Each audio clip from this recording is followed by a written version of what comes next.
रागी सेवक झालो तुमच्या लागलो चरणा. अहो स्वामी कृपया देवा यावरी न करावा भेर. सहज निवेद की वह्या तुम्ही रक्षिया अहो स्वामी कृपया देवा यावरी न करावा भेर. निळा म्हणे धरा राहते तरी द्यानमती निरुपमा. अहो स्वामी कृपया देवा यावरी न करावा भेर. कोण येते घरा आमच्या काशाला काय जास्त त्याला नाही धंदा. देवा सच्चे झाले ब्रह्मांड सोयरे कोवळे उत्तरे कायरीचे. माने पचारिता नाही आराणिक. ऐसे येथे लोक प्रीतीसाठी तुका म्हणे रांडे नावडे भूषण. कातेले कृष्णान लागे पाठी. देवासाठी झाले ब्रह्मांड सोयरे कोवळे उत्तरे कायरीचे. जगद्गुरु तुकाराम महाराजांनी आपल्या धर्मपत्नीला उद्देशून केलेला जो महत्वाचा अंतिम काळातला उपदेश आहे, वैकुंठाला जाता जाता महाराजांनी केलेला जो उपदेश आहे, या प्रकरणाला तुकाराम महाराजांनी पूर्णबोध असं नाव दिलं. त्या पूर्णबोध प्रकरणाच्या संबंधाने काही विचार करावा असं ठरवून आपण विचारायला लागलेले आहोत. मागच्या 2 दिवसामध्ये थोडासा आपण पती पत्नी संबंधाचा, विवाह संस्काराचा, त्याच्यानंतर ब्रह्मचर्य आणि गृहस्थाश्रम आश्रमाच्या संबंधाने थोडासा विचार करण्याचा प्रयत्न केला. कारण पत्नीला उपदेश म्हणलं की गृहस्थाश्रमाला, गृहस्थाश्रमाच्या अगोदर मग ब्रह्मचर्य आश्रम आहे. आणि आश्रम व्यवस्थेचा अर्थ घेत असताना आपण आश्रम अशा पद्धतीने म्हणजे श्रमाची विभागणी करून काहीतरी चिंतन करणं, त्याला म्हणतात आश्रम व्यवस्था. ब्रह्मचर्य आश्रमामध्ये तुकाराम महाराजांनी सुद्धा आपल्याला 4 आश्रमामध्ये माणसाला काय काय करायचं असतं त्या संबंधाने बोध केलेलाच आहे. ब्रह्मचारी धर्म भोकाव्य अक्षरे, आश्रम विचार षटकर्म, वानप्रस्थ तरी संगीत वगैरे चिंतन तुकाराम महाराजांनी आपल्याला सांगितलेलंच आपल्याला पाहायला मिळतं. त्याचा अर्थ असा की बाबा ते काम करण्याकरता एक ठराविक काळ असा विभागून गेला म्हणजे श्रमाची विभागणी होऊन जाते. विद्या ध्यानाचा काळ ब्रह्मचर्याचा काळ आहे. भोग संपादन पूर्वक ते भोगण्याचा जो काळ आहे, उपभोग घेण्याचा जो काळ आहे, तो गृहस्थाश्रमाचा काळ आहे. आणि मग त्याच्यानंतर मग संघामध्ये राहून योगाचा अनुभव कसा घ्यायचा या संबंधात चिंतन करण्याकरता उपयोगी असलेला वानप्रस्थाचा काळ आहे. आणि सर्वस्वाचा त्याग करून मनुष्याला जीवन कसं जगता येतं या संबंधातले चिंतन व्यक्त करणारा संन्यासाश्रमाचा काळ आहे. असं आश्रम म्हणजे श्रमाची विभागणी करून आपल्याला ही सगळी योजना कशी करावी लागते त्या संबंधातला थोडासा विचार पाहण्याचा आपण प्रयत्न केला. आणि महाराजांनी उपदेश केला तो धर्मपत्नीला केलेला उपदेश असल्यामुळे मग हा गृहस्थाश्रमातला उपदेश आहे असे चिंतन आपल्याला करता येतं. तुकाराम महाराजांनी आपल्या धर्मपत्नीला उपदेश केला असं म्हटल्याच्या नंतर त्या लोकांची शंका अशी येते की तुकाराम महाराजांना सुद्धा आपल्या धर्मपत्नीच्या संबंधाने एवढं प्रेम असावं का? कारण तिच्या कल्याणाची व्यवस्था वैकुंठाला जाता तुकाराम महाराजांनी केली म्हणजे तिच्याविषयी थोडीशी काहीतरी आसक्ती, तादात्म्य, प्रेम तुकाराम महाराजांना आहे अशी लोकांची शंका असते. बरं का, पण साधू पुरुष कोणाला कळत नाही हेच खरं आहे. संत महात्माचा मुलख आला असता, सिद्ध कोतेला प्राप्त झालेला महात्मा जर प्रत्येकाला कळाला असता तर अशा संतांच्या साधू चरित्राच्या संबंधाने आक्षेपच निर्माण झाले नसते. जे सगळे आक्षेप निर्माण होतात ना, साधूचं जीवन कळत नाही, व्यक्तित्व कळत नाही, स्वभाव कळत नाही, अंतरंग कळत नाही. बाहेरून घडणारी एखादी क्रिया आपल्याला सामान्य माणसासारखी संतांच्या जीवनातली दिसत जरी असली तरी तिच्यात अंतरंग जास्त ते वेगळ्या पद्धतीचं असतं. एखादा महात्मा असं असतं की त्याचं जीवन आपल्याला पाहत असताना तिथं काम दिसतो, एखाद्याच्या जीवनात क्रोध दिसतो, एखाद्याच्या जीवनात लोभ दिसतो. असे महात्मा पाहिल्याच्या नंतर हा महात्मा आहे का नाही अशी शंका निर्माण व्हावी असे कित्येक वेळेला वर्तन असतं. मी माझ्या अनुभवाचं एक उदाहरण सांगतो. आमच्या गुरुजींनी ज्या एका महापुरुषाच्या संबंधानं माझ्या अंतःकरणामध्ये मोठा श्रद्धाभाव निर्माण करून दिला होता महाराज.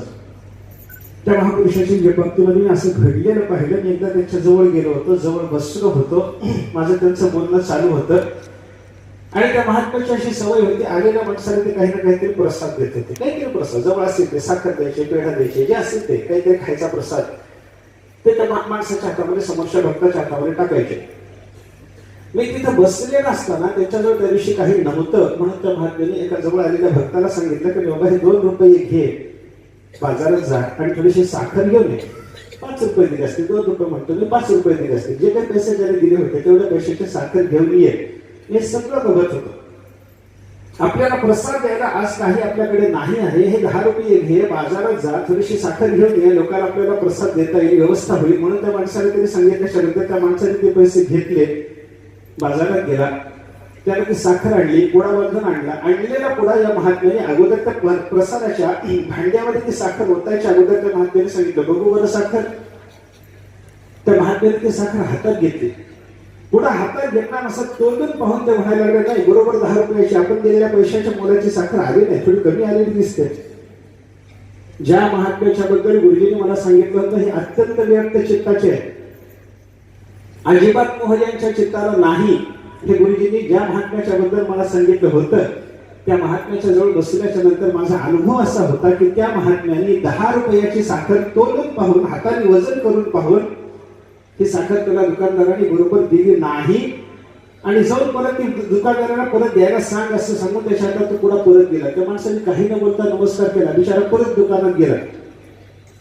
त्याला दुकानदाराला सांगितलं, आमच्या गुरु महाराजांनी सांगितलं बाबा तू दिलेल्या मोलाची साखर दिली नाही, आम्ही तुला जे पैसे दिले तेवढ्या किमतीची साखर तुझ्याकडून आली नाही. ही साखर आली नाही म्हणल्याच्या नंतर त्यानं परत त्याला जो टाकली, जे काही 10 रुपयाच्या मोलामध्ये साखर येण्याची शक्यता आहे ते वजन केलं आणि बघा बाबा ही साखर बरोबर आहे असं सांगितलं. तो पुढा बांधला, त्याला परत आणला. परत आणल्याच्या नंतर गुरुजी त्या महात्म्याच्या हातामध्ये दिला, सांगितलं गुरु महाराज मला दुकानदाराने सांगितलं बरोबर साखर आहे. ते लगेच आसनावरून उठले, चल म्हणे दुकानदार कसा बरोबर म्हणतो बघू. 10 रुपयाच्या साखरे करता एवढं, मला फार आश्चर्य वाटलं. ज्या महात्म्याच्या संबंधानं विरक्त चित्ताचा महात्मा म्हणून गुरु महाराजांनी मला परिचय करून दिला, तो महात्मा 10 रुपयाची साखर बरोबर आली नाही म्हणतो. ते 10 रुपयाची साखर परत वजन करून आणायला सांगतो. परत वजन करून आल्याच्या नंतर भांडायला दुकानात जातो. ते दुकानात जेव्हा गेले तेव्हा मी त्यांच्या मागे गेलो होतो, काय करतात बघा म्हणून. ते दुकानदाराकडे गेल्याच्या नंतर त्यांनी सांगितले 10 रुपयाची साखर बरोबर नाही, आम्ही तुला जे पैसे दिले तेवढी साखर आली नाही. म्हणल्यानंतर त्यानं वजन करून, तुझ्या वजनात खोटेपण आहे, तुझ्या वजनात खोटेपण आहे. दुसरं वजन मापाचं वजन माप दुसरं कोणतं तरी आणि दुसऱ्या दुकानातून मी सांगतो त्या दुकानातून माप आण, मला वजन करून दाखव. मी म्हणतो तेवढं वजन या साखरेचं भरतं का सांग म्हणे मला. आणि जवळजवळ अर्धा तास भांडणाचा प्रकार चालला होता. मग वजन थोडंसं कमी निघालंच होतं त्याला दिलेल्या साखरेचं.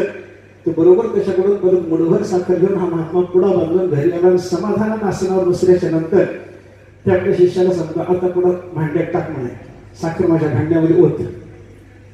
त्याला साखर भांड्यात ओतलेली भांड्यातली साखर मग महात्मा आनंदानं प्रसाद द्यायला लागले. 10-5 लोक येऊन गेले. निवांत वेळ पाहिल्याच्या नंतर मी नमस्कार करून तिथून निघून आलो.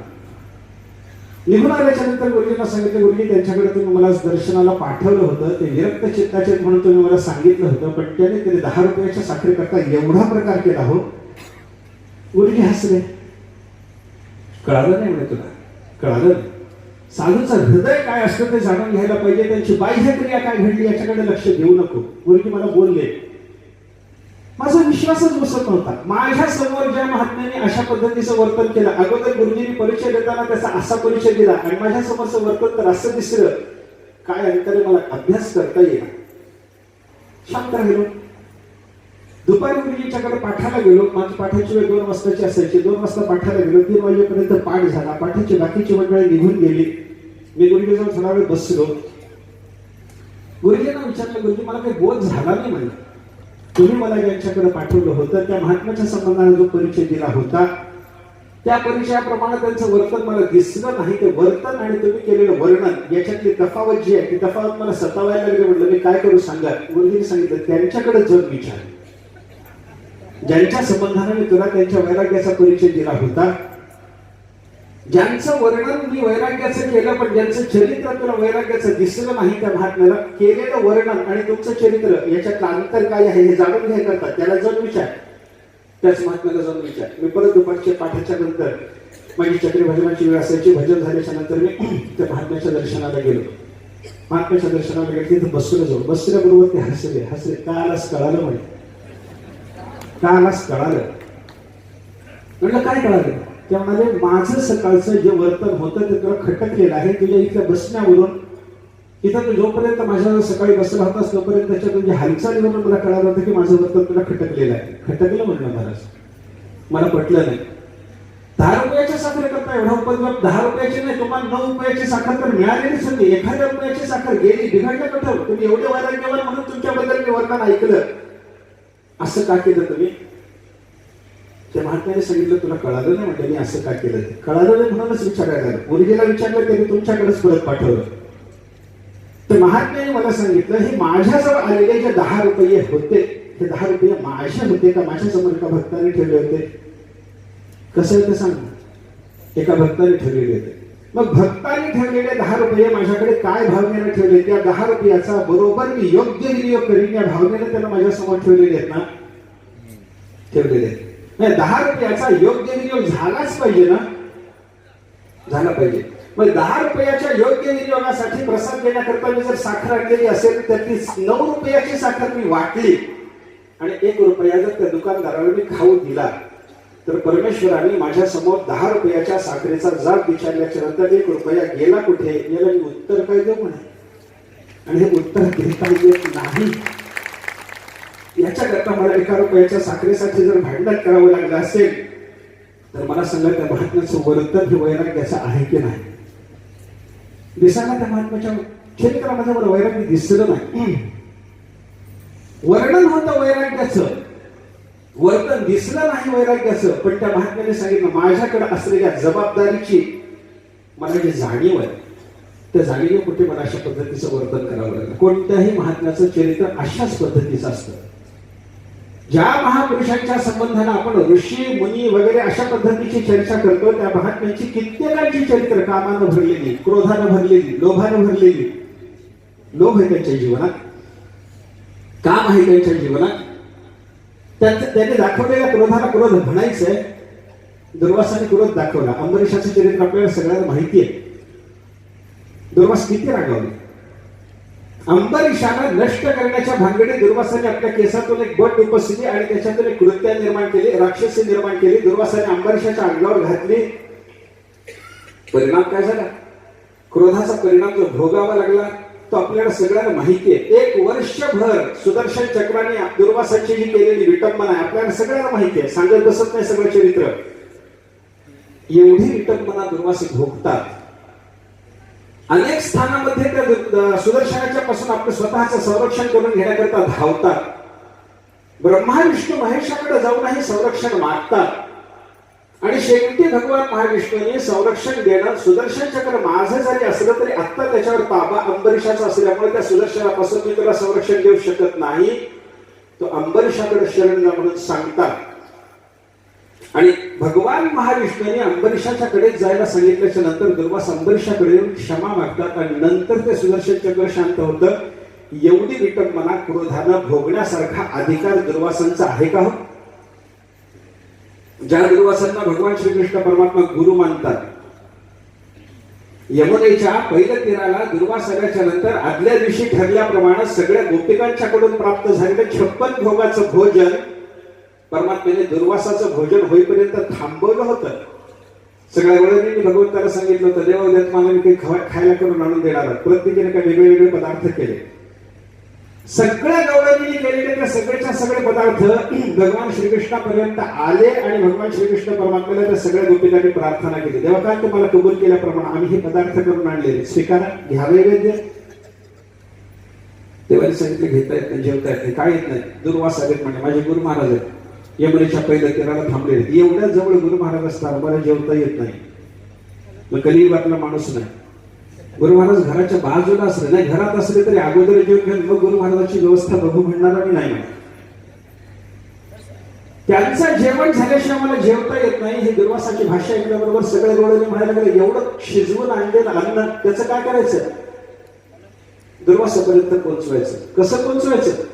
व्यवस्था देतो पण यमुना भरून वाहते आहे, तुम्ही यमुनेच्या पलीकडे जाऊ शकता ना. गवळणीला सांगितलं भगवंताने, यमुनेला माझा एक निरोप सांगा. यदि कृष्ण बालयति सर्वदोष विवर्जितः तर्हि नो देहि मार्गं वै कालिन्दी सरितांबरे इति उक्ते वचने कृष्णा मार्गं वदास्यति स्वतः सुखेन तेन व्रजत यूयं सर्वः व्रजांगनाः. भगवंताने निरोप सांगितला, भगवान श्रीकृष्ण परमात्मा जर बालयती असतील, सर्व दोष रहित असतील, कोणत्याही प्रकारचा घोळ त्यांच्याकडून झालेला नसेल तर हे यमुने तो आम्हाला मार्ग दे असं त्या यमुनेला प्रार्थना करून तुम्ही सांगा. तुमची प्रार्थना मी सांगितलेला निरोप यमुनेला तुम्ही सांगितल्याच्या नंतर यमुना मार्ग देते की नाही बघा. सुखे नद्येनं व्रजत, त्या मार्गाने भगवान श्रीकृष्ण परमात्म्यापर्यंत तुम्ही जा, हे दुर्वासापर्यंत तुम्ही जा, त्यांना हे अन्न निवेदन करा. त्यांचं भोजन झाल्यानंतर मग परत उरलेला प्रसाद घेऊन या. उच्छिष्ट भोजन दासाहा असं आम्ही करू म्हणे, त्यांचं भोजन करू उच्छिष्टाचं. दुर्वासापर्यंत सगळ्या गवळणी गेल्या. यमुनेला निरोप सांगितला, यमुनेला वाट दिली.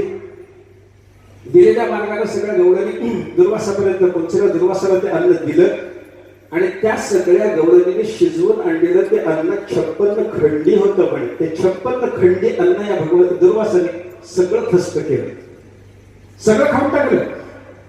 आणि सगळं खाणं झाल्याच्या नंतर गवळणीला त्याने सांगितलं आता सगळं संपलेलं अन्न जा म्हणे परत तुम्ही. त्याने सांगितलं गवळणीने जाता येत नाही. का जाता येत नाही? यमुना भरून वाहते. मग येताना कशाला? यमुनेला येताना पूर्ण होता का? होता म्हणे. मग कशा आलात तुम्ही? भगवान श्रीकृष्णाने की यमुनेला निरोप सांगितला होता. काय निरोप होता त्याचा? यदि कृष्ण बाल येते हे सर्व दोष निवर्जित आहात तरीही नव्हते मार्गम कालीन दिसे तांबरे असा निरोप होता. असे काय? मग माझ्या शिष्याला निरोप देता येतो तर मला देता येत नाही का म्हणतात दुर्वास. दुर्वासाने सांगितलं माझा एक निरोप तुम्ही यमुनेला परत जाताना सांगा. काय सांगायचं? यदि दुर्वारसं पित्वा दुर्वासा केवलम क्षितौ व्रती निरन्नो निर्वारिही वर्तते पृथ्वी तरे तरीही न देहि मार्गम वै कालिंदी सेतांबरे इत्युक्ते वचने कृष्णा मार्गम वदास्यते स्वतः सुखेन तेन व्रजत विजम सर्वहा व्रजांगनाः. दुर्वासाने परत निरोप दिला. माझा निरोप असा सांगा. जगामध्ये दुर्वास नावाचा एक मुनी असा आहे की ज्यानं आजपर्यंत जन्माला आल्यापासून अन्न भक्षण केलं नाही. 56 खंडी अन्न आत्ताच खाल्ले बाबा.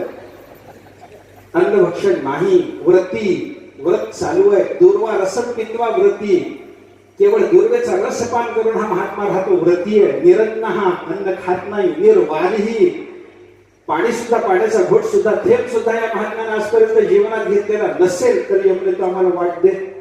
या गवळणी पदर लावून हसायला लागल्या. परवाच रास्त्रीला केली बाबाला. तो म्हणतो आम्ही ब्रह्मचारी हा आमचा त्याचा गुरु आमच्या समोर आता 56 खंडी अन्न खातो आणि म्हणतो मी जन्मभरामध्ये अन्न खाल्लं नाही, पाणी प्यालो नाही, दुर्वारस पिऊन राहतो. काय कमाल आहे. पण श्रद्धा ती गवळणीची. यमुनेला येऊन तर निरोप सांगितल्याच्या बरोबर यमुनेला वाट दिली आणि त्या वाटेला सगळ्या गवळणी भगवान श्रीकृष्ण परमात्म्यापर्यंत येऊन पोहोचल्या. देवाला त्याच्यातलं रहस्य विचारलं. तुम्ही भोग भोगता आणि मी ब्रह्मचारी म्हणता. आमच्या समोर अन्न सेवन करतात आणि व्रती निरन्न निर्वारी म्हणतात. काय रहस्य? कर्तृत्वाचा अभिमान आणि कर्मफलाची आसक्ती सोडून आम्ही ते केलेलं कर्म आहे. हे भगवंताने दिलं उत्तर. त्या कर्तृत्वाचा मधू कर्मफलाचा आस्वाद या दोहेसीचे नाव बंधू कर्माचा की या नियमानुसार भगवंताने उत्तर दिले. ते सोडा. मला आता हे व्यक्त करायचं आहे की ज्या दुर्वासांना भगवान श्रीकृष्ण परमात्म्याने आपला स्वतःचा सद्गुरू मानलं, त्यांचं भोजन होण्याच्या आधी मला जेवता येत नाही हे देवाने कबूल केलं.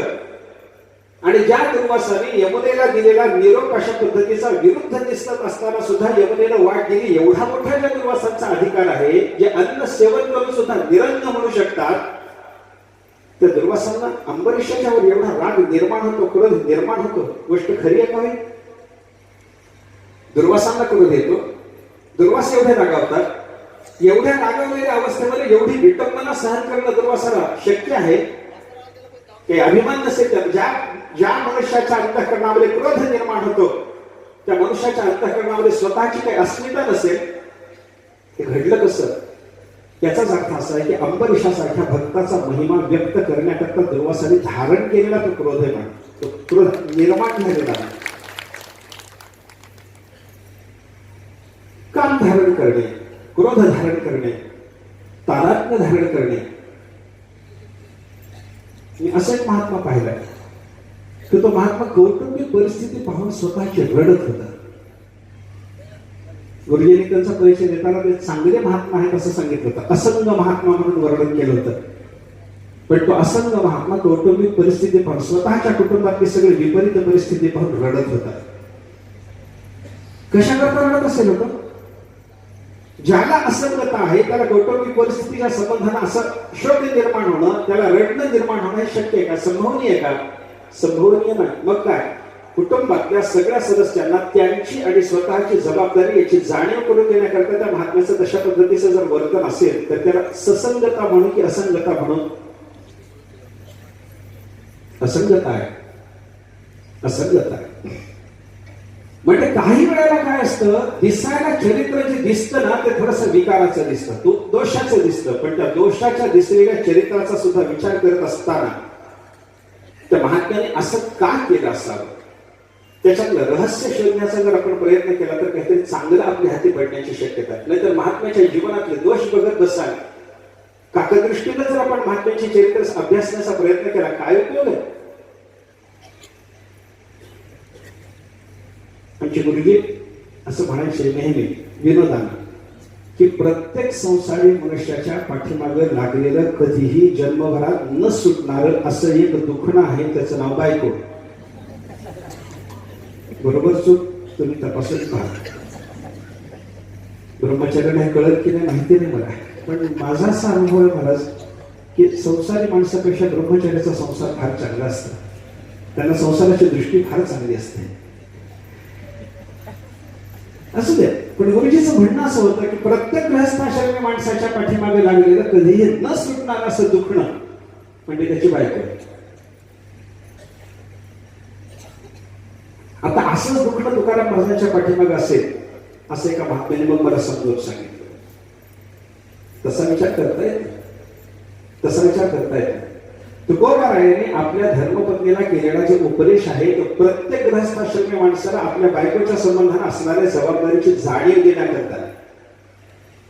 तुम्ही भले कोणी असा, तुम्ही तुमच्या कर्तृत्वाला भले वैकुंठाला निघा, पण बायकोची काही जबाबदारी ती सांभाळली पाहिजे ना. तिच्या कल्याणाची जबाबदारी, जगाचं कल्याण करायला निघाला तो तुम्ही, पण घरच्या बायका कोणाचं कल्याण करत नाहीत का? माणसं काय विचार करतील काय सांगता येत नाही आपल्याला. एखादा महात्मा जगावर प्रेम करतो, त्या जगावर प्रेम करणाऱ्या महात्म्याने तो गृहस्थ जर असेल तर बायकापणावर प्रेम करायचं नाही का? माणसं ते पाहिलं की म्हणतात बघा यांची आसक्ती. अरे आसक्ती नाही, ते प्रेम आहे.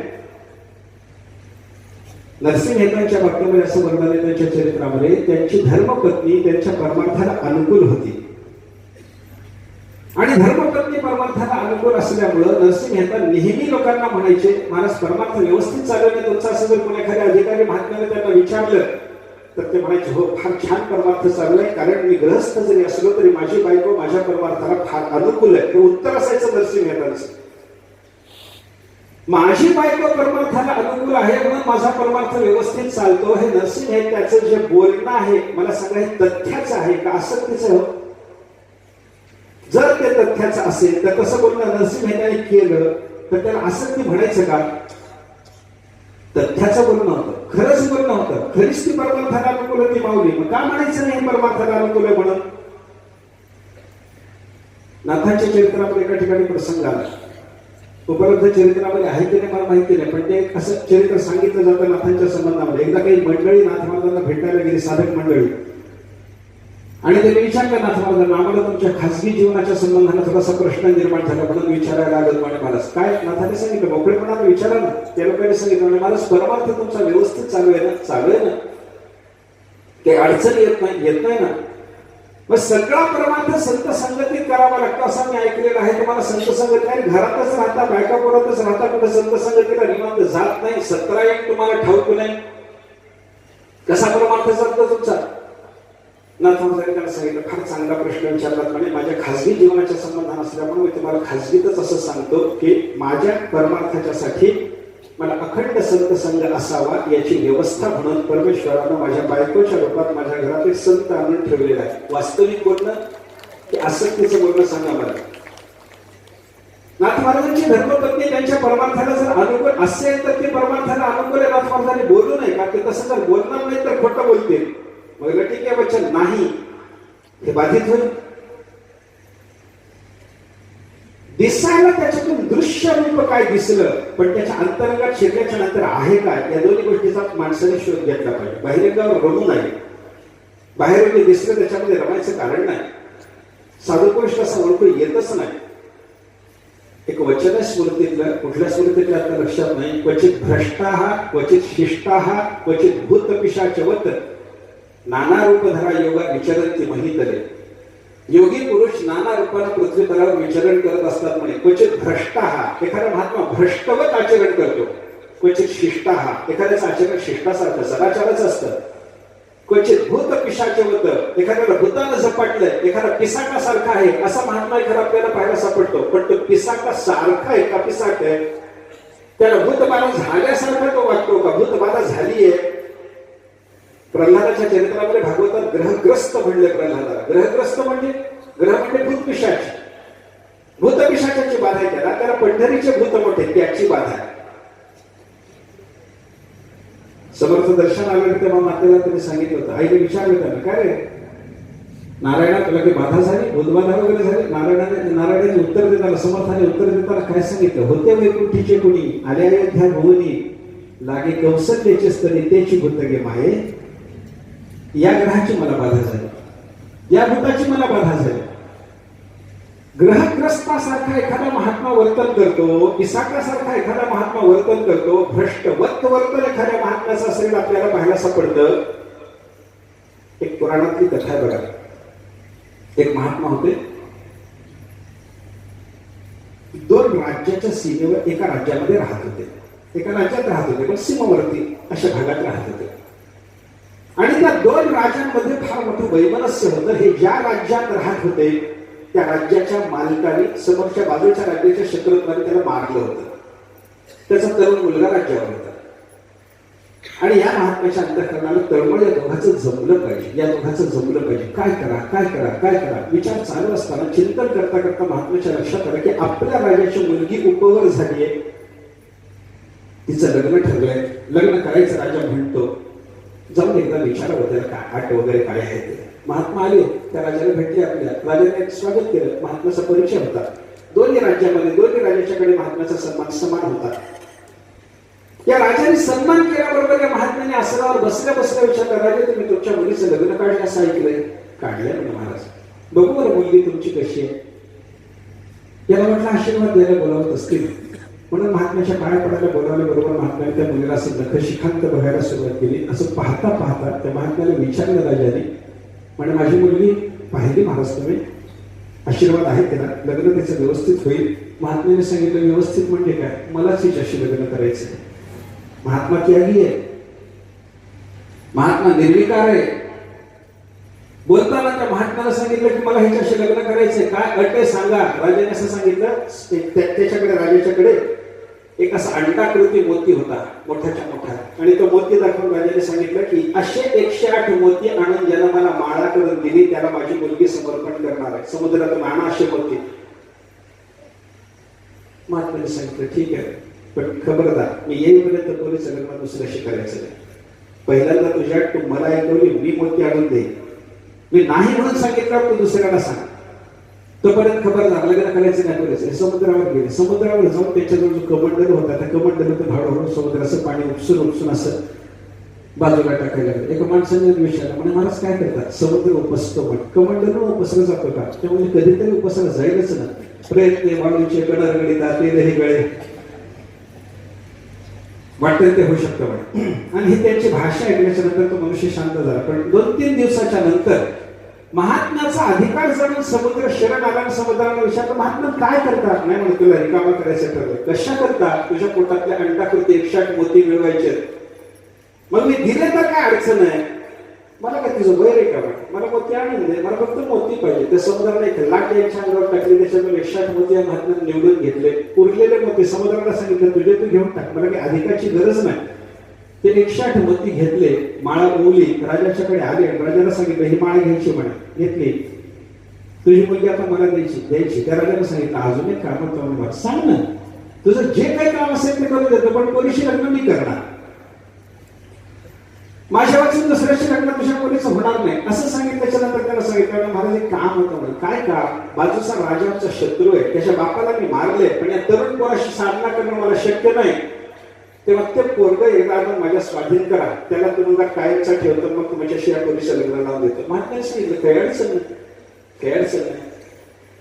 त्या राज्यात गेले महात्मा. त्याही राजाला सन्मान होता आहे. सन्मानाची भावना या महात्म्याच्या संबंधाने होती. महात्म्याचं स्वागत वगैरे झालं. महात्म्याला विचारलं, महात्मा कुठे आलं? तुझ्याकडे आलं. कशाला? तुला त्या राजाला समर्पण करायचं, तो तुला कायमचा तुरुंगात ठेवणार. या राजपुत्राला महात्म्याचा अधिकार माहिती असल्यामुळे त्याला साष्टांग नमस्कार घालून सांगितलं, महाराज तुमच्याकरता या शरीराचा विनियोग होत असेल, तुमच्या आज्ञेप्रमाणे हे शरीर जर माझं कामाला येत असेल अजिबात अडचण नाही. त्याच्या मातेने सांगितलं घेऊन जा महाराज, घेऊन जा. त्या महात्म्याने त्या पोराला घेतला आपल्यासोबत. त्या राजाच्याकडे आले. राजाला सांगितलं कारण हे पोरग ते तुरुंगात ठेवायचं, माझ्याशी तुझ्या मुलीचं लग्न झालं पाहिजे. लग्न झाल्याच्या नंतर याचं शिक्षण वगैरे काय त्या नंतर, आत्ता नाही. तुरुंगात ठेवलं त्याला. आणि तुरुंगात ठेवल्याच्या नंतर या महात्म्याने सांगितलं म्हणजे आता लग्नाचा मुहूर्त जवळ आला, आजच लग्न. सार्वकाल विवाह नित्यके धर्मशास्त्र आहे. मुलाचं लग्नाचं वय उलटून गेल्याच्या नंतर लग्नाला तिथी पाहण्याची गरज नाही असं एक मत आहे एके. आणि धर्मशास्त्रामध्ये एके म्हणून सांगितलेल्या मताला फार किंमत नसते, हे लक्षात घ्या पुढचं. नाहीतर तेवढंच पाहायचं लगेच लग्नाला उठायचं असं करता येत नाही.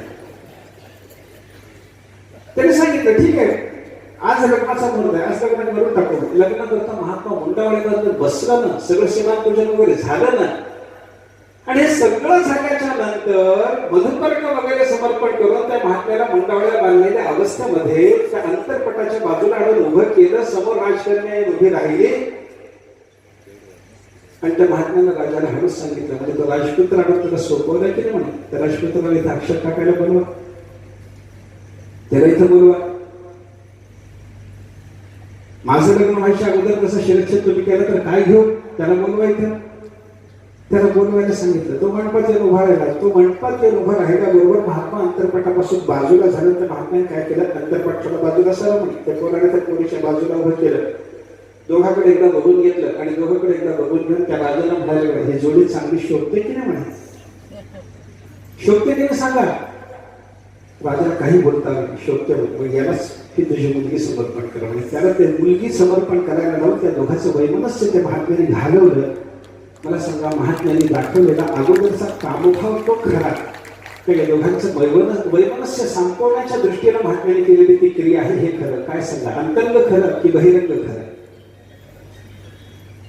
अंतरंगाच्या दृष्टीने सर्वांच्या जीवनाचा विचार करावा लागतो. त्याप्रमाणे तुकाराम महाराज आपल्या बायकोला काही समजावून सांगतात. बायकोला सांगायची गरज आहे म्हणून सांगतात असं नाही. गृहस्थाश्रमी माणसावर धर्मपत्नीच्या कल्याणाची जबाबदारी असल्यामुळं भले तुम्ही वैकुंठाला जाण्याचे अधिकारी जरी असला तरी धर्मपत्नीला काहीतरी तिच्या कल्याणाची योजना लावून दिल्याशिवाय तुम्हाला जाता येत नाही, हे जगाला दाखवलं महाराजांनी.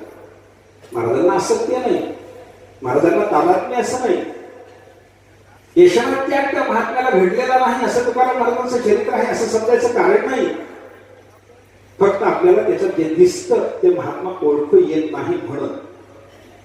महात्मे असत नाही तसं नाही, महात्मे भेटत नाही तसं नाही, महात्मे ओळखू येत नाही. महात्मा सांगितलं की नाही हरिपाठात, दिसती जनी वनी प्रत्यक्ष लोचनी. काही महात्मे जनात, काही महात्मे बनात. एखादा महात्मा एकांत प्रेमी असला, विविध देश सेवित्व अरत्यंच्या संसदी अशी एखाद्या महात्म्याची अवस्था जर असली तर तो महात्मा अरण्यात राहील. एखादा महात्मा जनसंपर्कात राहील, जगाचं कल्याण करण्याची कामं आहे, लोकांच्या संबंधात राहिलं पाहिजे, राहील एखादा महात्मा. हे जन आणि वनामध्ये राहणारे सगळेच्या सगळे महात्मे आम्हाला दिसतात ना, प्रत्यक्ष भेटतात ना, प्रत्यक्ष लोकांनी दिसत ना, पण सगळेच्या सगळे महात्मे ओळखतात का? नाथमाला सांगतात, एका जनार्दने ओळखले, मी मात्र अशा साधूंना ओळखलेले. खरंच नाथमालांचं जीवन असं आहे. नाथांचे सद्गुरू ते जनार्दन स्वामी. बघा कोणाला ओळखायला, कोण होते जनार्दन स्वामी? एक किल्लेदार, देवगडचे किल्लेदार, किल्ल्यावरची मोठी जबाबदारी सांभाळणारा माणूस, निष्ठुर शासन करणारा, कठोर शासन करणारा. एखाद्याच्या कडून जर काही चूक झाली तर जनार्दन स्वामी त्याला शिक्षा देत असताना कड्यावरून ढकलून देत असत म्हणे गुन्हेगाराला. एवढा निष्ठुर शासन करणाऱ्या माणसाच्याकडे बघितल्याच्या नंतर कठोर मनुष्य, किल्ल्यावरचा एक मोठा अधिकारी मनुष्य, याच्या पलीकडे सामान्य माणसाला जनार्दन स्वामी कळतील का? कळणार नाही. पन्नास मार्गाने मात्र त्यांना ओळखलं, अरे हे महात्मा आहे, आपल्याला कल्याण साधायचं असेल यांच्याकडे गेलं पाहिजे, यांना शरण गेलं पाहिजे, तरच आपलं कल्याण. एका जनार्दनाने ओळखले.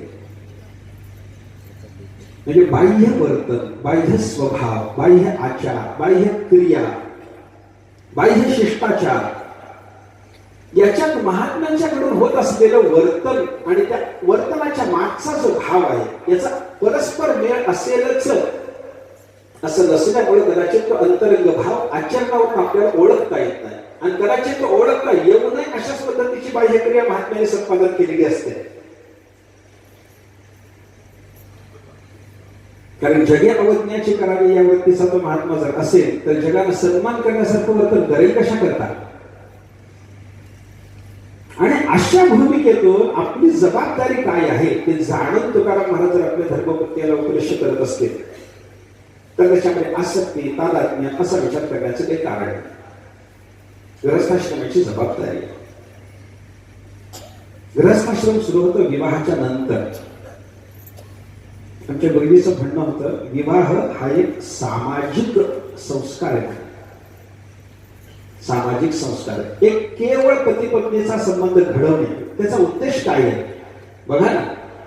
दोन शरीरांना एका ठिकाणी आणणं, दोन मनाचं मिलन घडवणं, त्या दोन मनाच्या मिलनातून त्यांची काहीतरी शारीरिक भोग कामतृप्ती ती संपवणं, कामतृप्ती घडवून देणं, किंवा त्यांच्या देहाच्या धारणेकरता काही अजून व्यवस्था करावी लागत असेल तर ती करून देणं, एवढाच विवाहाचा उद्देश. एवढाच विवाहाचा उद्देश नाही. आमची मुलगी सांगत असत, समाजाची अखंड धारणा व्हावी हा विवाहाचा उद्देश आहे. जगाचं सातत्य टिकावं हा विवाहाचा उद्देश आहे. पितृऋणातून उत्तीर्ण होता यावं हा विवाहाचा उद्देश आहे. संतान निर्माण करून पितृऋणातून उत्तीर्ण होता येते. प्रत्येक जन्मलेल्या जीवाच्या पाठीमागे जी ऋण सांगितली ना, देवऋण, ऋषीऋण, पितृऋण, देवाचं ऋण फेडायचं, देवाची सेवा करून यज्ञ करा, देवाचं ऋण फिटेल. ऋषीचं ऋण फेडायचं असेल, अध्ययन करा, पुढे अध्ययन करवा, ऋषीचं ऋण फिटेल. आपण अध्ययन केलं, ऋषीचं ऋण फिटलं नाही पूर्ण. आपण केलेला गुरुपासून घेतलेली विद्या, त्या विद्येचं सातत्य टिकवण्याच्या दृष्टीने पुढे दिली पाहिजे, तर ते ऋषीचं ऋण फिटतं. विद्या संपन्न झाला, अर्ध ऋण फिटलंय, पूर्ण ऋण फिटलं नाही ऋषीचं अजून. आणि पितृऋणातून उत्तीर्ण जर व्हायचं असेल तर पितरांनी आपल्याला जो देह दिला, अशाच पद्धतीचा देह अजून कोणाला तरी समर्पण करण्याकरता आपल्याला विवाह करावा लागतो. हा विवाहाचा उद्देश आहे. पितृऋणातून उत्तीर्ण होणे, समाजाचं सातत्य टिकवणे, अखंड समाजाची धारणा घडवणे. आणि बघा, समाजाच्या अखंड धारणेच्या उद्देशानंच विवाह आहे, म्हणूनच समाज विवाहात समाविष्ट असतो. बघा, लग्न कोणाचं? मुला मुलीचं. जावं कोणी लग्नाला? मुला मुलीला. पण त्या दोघांच्या लग्नाकरता आलेले किती जण असतात? ज्ञानोबाईची भाषा आहे का ना, वधूवराची निवडी, वराडी आहे निवडी लेडी. कशा करता हे? नटायचं कोणी? वधूवराडी. नटतात कोण? बाकीचे सगळे पाहुणे रावळे. आलेला सगळा समाज नटून थटून आलेला असतो. कशामुळे आलेला असतो?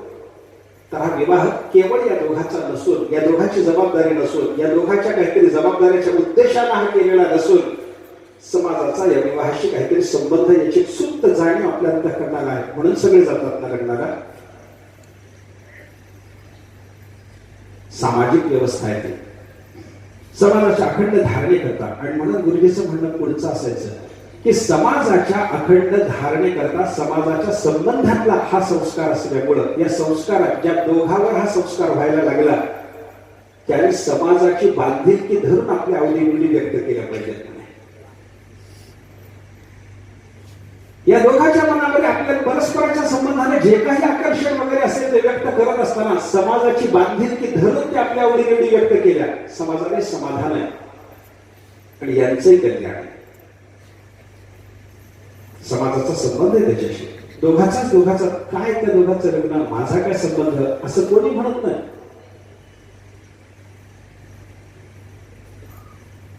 म्हणून तुम्ही बघा, जुन्या काळामध्ये दोघांचं जरी लग्न असलं तरी त्या दोघांच्या लग्नाच्या संबंधामध्ये कदाचित तो प्रेमविवाह जरी असला, पुराण इतिहासामध्ये पाहायला सापडणारा, तरीही सामाजिक, धार्मिक, व्यावहारिक कोणत्याही मर्यादाचं उल्लंघन त्या दोन प्रेमी लोकांनी केलेलं पाहायला सापडत नाही. अभिज्ञान शाकुंतलातला तो दुष्यंत बघा, दुष्यंताने जेव्हा शकुंतला पाहिली तेव्हा शकुंतलेच्या ठिकाणी त्याचं मन गेलं. शकुंतलेच्या ठिकाणी मन गेल्याच्या नंतर तो शकुंतलेला विचारतो, तू कुणाची मुलगी? कण्वाची. कण्वऋषी ब्राह्मण आहेत, मी क्षत्रिय आहे आणि मी कुरुकुळातला आहे. नाही चित्त कौरवाणाम अधर्मे रमते क्वचित. हा नियम आहे आमच्या कुळाचा. आमचं चित्त कधी अधर्मात रमत नाही आणि माझं चित्त ज्या अर्थी तुझ्यावर गेलंय, नक्की तो ब्राह्मण कन्या नाहीस. काय विश्वास आहे? केवढा विश्वास आहे? खरं सांग म्हणे, तू कोणाची कन्या आहे? दुर्वासाची तू कण्वाची मुलगी आहेस का? कण्वाची मुलगी ती नाही हे जेव्हा स्पष्ट झालं, हे विश्वामित्राची कन्या आहे जेव्हा स्पष्ट झालं, तेव्हा मग त्या दुष्यंताने सांगितलं, अगदी बरोबर आहे, माझं चित्त तुझ्या ठिकाणी गेलं, तू क्षत्रिय का, तुझ्याशी मला विवाह करायला हरकत नाही. आणि मग त्यांचे लग्न झालं त्या दोघांचं. ते विवाह प्रियमाने झालेला विवाह, पण त्याच्यामध्ये सुद्धा केवढं शास्त्र मर्यादेचं बंधन या लोकांनी पाळलं. विचार करा ना. सामाजिक संबंध, सामाजिक बांधिलकी या प्रसंगाशी असल्यामुळे त्या सगळ्या मर्यादाचं पालन घडलं पाहिजे. तर गृहस्थाश्रमाला अर्थ आहे. आणि मग तशा पद्धतीनं गृहस्थाश्रमाचा स्वीकार करून वेदशास्त्राने आपल्याशी संबंधात आलेली जी भार्या तिची जबाबदारी असते. नाहीतर नास्तिक लोक काय बोलतात, ज्ञानेश्वर महाराज ते सांगूनच ठेवले आपल्याला. शोधुनी पुढे दोन्ही कुमारीची शुभलग्नी मिळविली ती प्रजासाधनी हेतू जरी तरी पशुपक्षादी जाती जया नीती नाही संतती ते गौऱ्या प्रतिपत्ती विवाह केले. नास्तिक लोक बोलतात ना, असं तेव्हा प्रतिष्ठित या श्लोकाच्या भाषेमध्ये ज्ञानेश्वर महाराज हे सगळं नास्तिकाचं मत सांगून ठेवलं की बाबा दोन्ही कुळाचा विचार करून शोधुनी कुळे दोन्ही पती वधूवराची दोन्ही कुळं त्यांचा शोध घ्यायचा. कुळाचा शोध घेणं म्हणजे गोत्र प्रवर या सगळ्याचा संबंध घ्यायचा. गोत्र प्रवराधिकाचा विचार केला पाहिजे. गोत्र जोडणारं असावं, प्रवर जोडणारे असावे. गोत्राचं नाव कदाचित एखाद्या वेळेला वेगळं जरी असलं तरी त्या गोत्रामध्ये असणारे प्रवर जरी ऐक्य प्रवरैक्य जरी असलं तरी लग्न जमत नाही. ते गोत्र ऋषी वेगळे, प्रवर ऋषी वेगळे, गण ऋषी वेगळे. गणाच्या अंतर्गत प्रवर असतात, प्रवराच्या अंतर्गत गोत्र असतात. पण गोत्राचा विस्तार मोठा जरी असला तरी मग प्रवरातून आपल्याला त्या गोत्राची शुद्धी करावी लागते. जोडणार आहे की नाही हे नंतर पाहावं लागतं.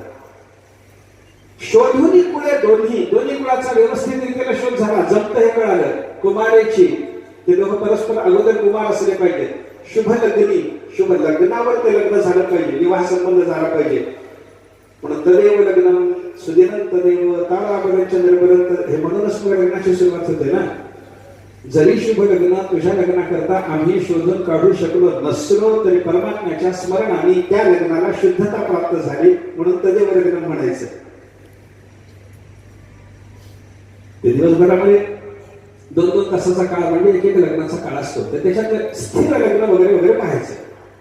शोधुनी कुळे दोन्ही कुमारीची शुभ लग्नी मेळवी जती त्यांचं जर लग्न घडलं हेच जर प्रजा साधनाला हेतू असेल, याच्याने जर सत्प्रजा निर्माण होते, प्रजा निर्माण होते असं असेल तर पशुपक्षादी जाती जया नीती नाही संतती. नास्तिकाचं बोलणं असं येतं आपल्याकडे. पशु पक्षी इत्यादी ज्या मनुष्य तर जाती आहेत त्या जातीमध्ये ज्याच्या संततीला प्रजेला मर्यादा नाही ते गवड्या प्रतिपत्ती विवाह केले. त्याने कोणत्या प्रकाराने विवाह केला तरी त्यांना संतती झालीच ना. मग प्रजा साधन प्रजा निर्माण होण्याकरता साधन म्हणून एवढा शास्त्रीय पद्धतीने विवाह व्हावा लागतो असं नाही. हे नास्तिकाचं जरी बोलणं असलं तर शास्त्राचं म्हणणं असं आहे की बाबा शास्त्र सगळंच्या सगळं मनुष्याकरता आहे, पक्षाधिकाकरता नाही. मनुष्य अधिकारित्वात शास्त्रस्य शास्त्र जे सांगितलं जातं ते केवळ मनुष्याच्या करता सांगितलं जातं. कारण शास्त्राची बंधनं सगळी माणसाला आहे, पशुअधिकाराला नाही.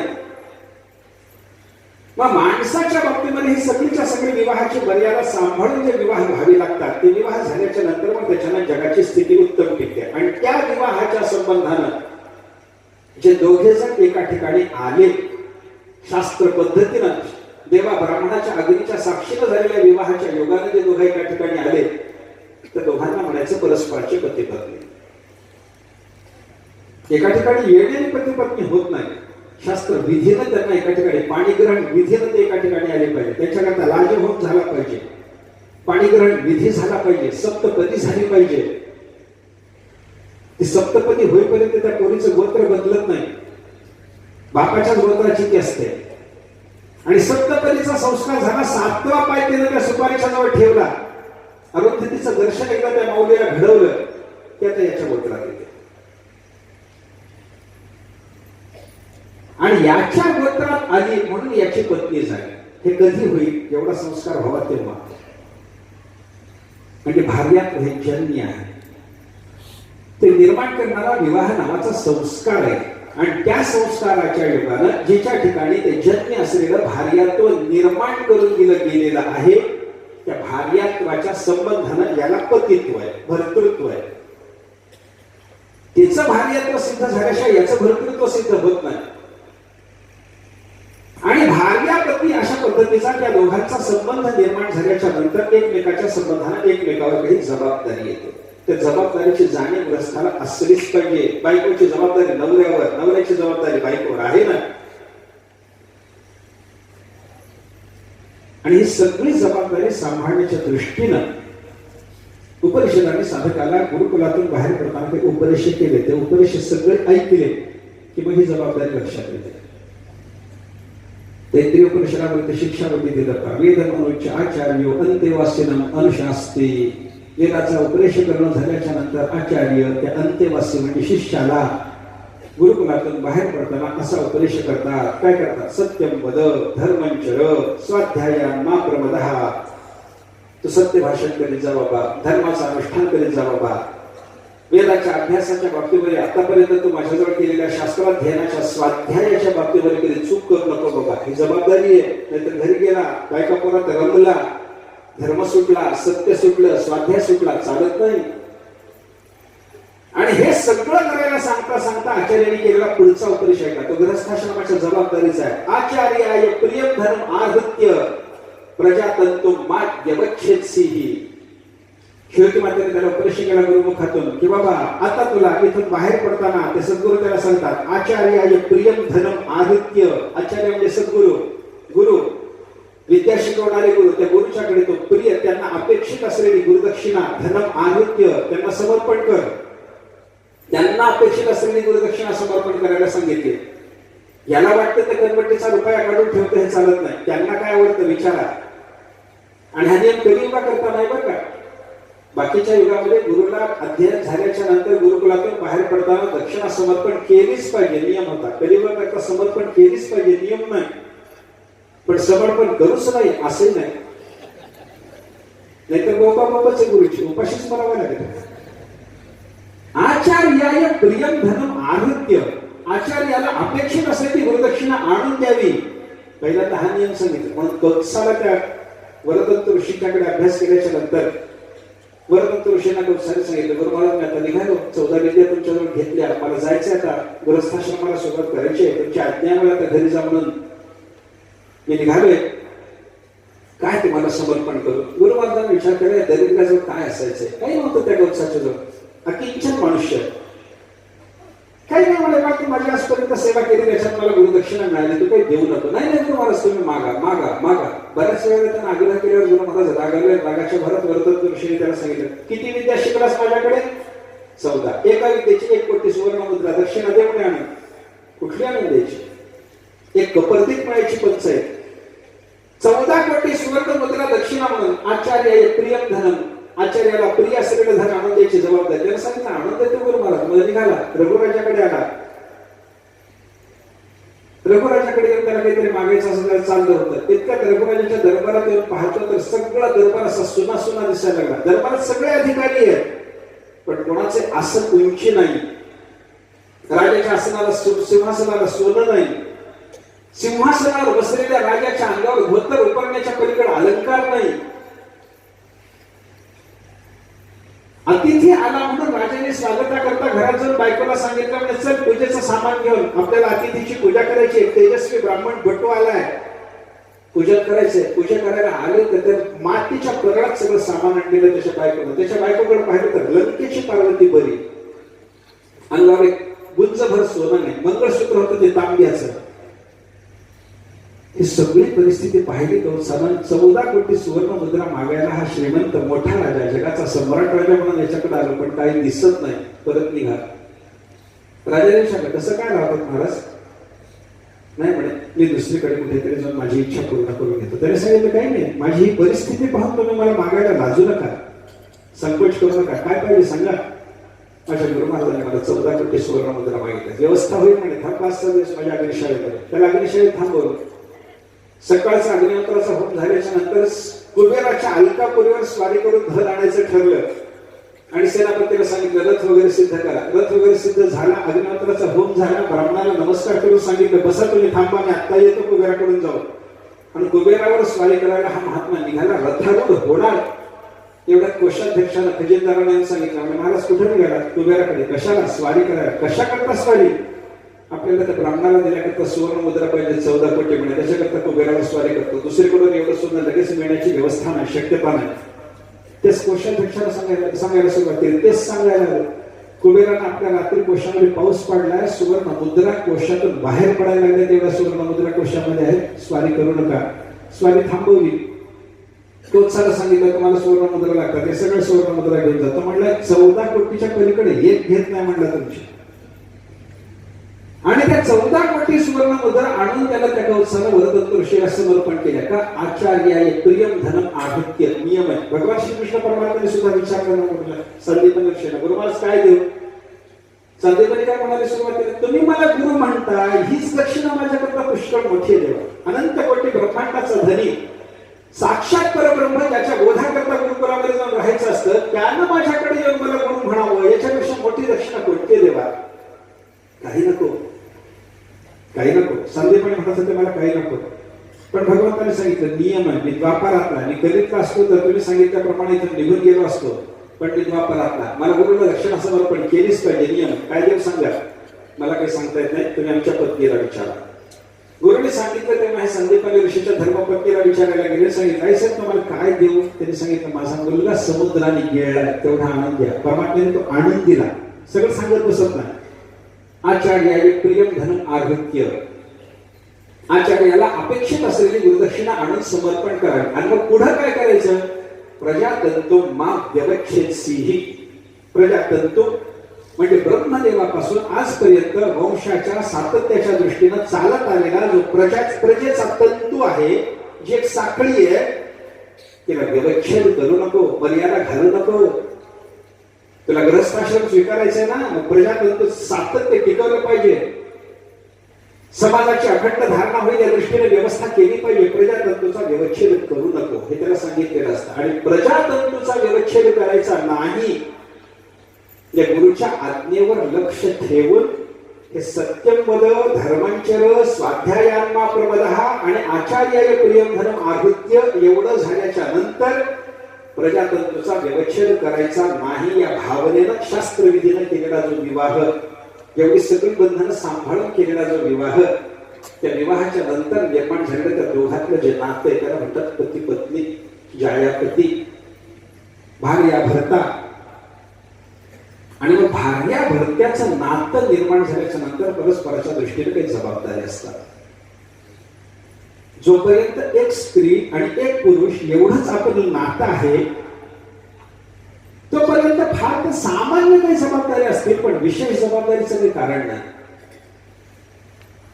तुमचे गुरुजी गमतीला सांगायचे आपल्या संबंधातली कोणीही सामान्य स्त्री त्या सामान्य स्त्रीच्या अंगावर जर वस्त्र व्यवस्थित नसेल तर आपण दयाबुद्धीने त्याला वस्त्र समर्पण करावं, अडचण नाही, आनंदच आहे.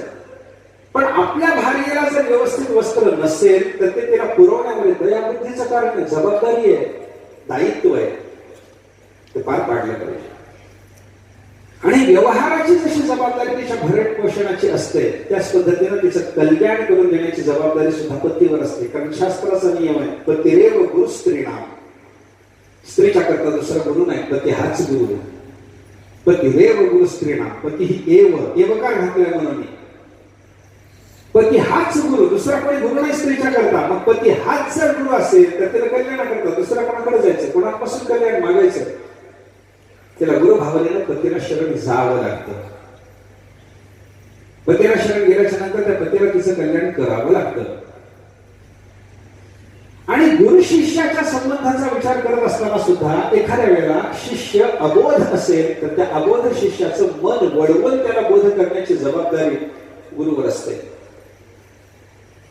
मी आपल्याला उपनयन संस्काराच्या संबंधातलं वचन सांगतो. उपनयनाच्या संस्कारात काय सांगितलेलं, अष्टवर्षं ब्राह्मणं उपनयित तम अध्यापयित.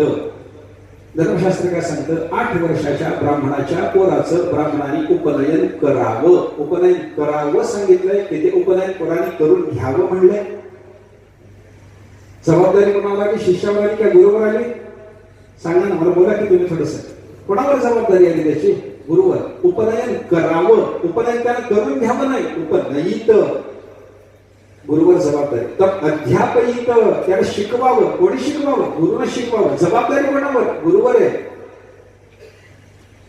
8 वर्षाचं ते पोरग अबोध असल्यामुळे त्याला आपलं उपनयन आपण करून घेतलं पाहिजे कदाचित कळणार नाही, पण बापाची जबाबदारी आहे त्याचं उपनयन केलं पाहिजे. गुरुची जबाबदारी आहे उपनयन करून त्याला विद्येचं अध्ययन करवलं पाहिजे. ही जशी अबोध बालकाच्या बाबतीतली स्थिती आहे तशी अबोध भार्येच्या बाबतीत ती जबाबदारी सुद्धा पतीवर येऊन पोहोचते. कारण तोच गुरु आहे ना तिचा.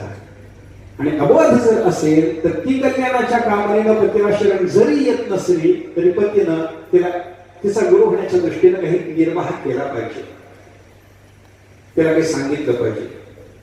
आणि त्याच दृष्टीने जर विचार केला तर तुकाराम महाराजांच्या धर्मपत्नी तुकाराम महाराजांवर रागावणारे जरी असल्या, महाराजांच्या विषयी अत्यंत सन्मानाची बुद्धी त्यांनी व्यक्त केलेली नाही असं जरी दिसत असलं तरी महाराजांचं कर्तव्य तिला शिकवलं पाहिजे, तिचं कल्याण केलं पाहिजे.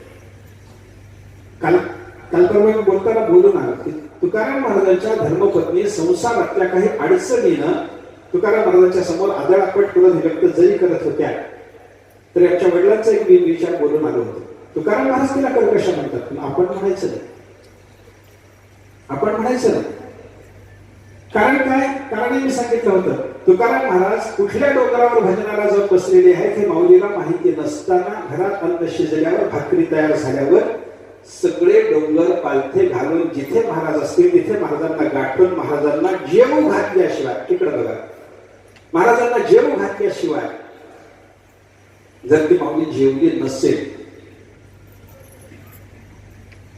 म्हणजे आपले आराध्य असलेले तुकाराम महाराज त्यांच्या नैवेद्याची व्यवस्था करणारी ती जर माऊली असेल तर त्याला आपल्याला कर्कश होण्याचा अधिकार नाही.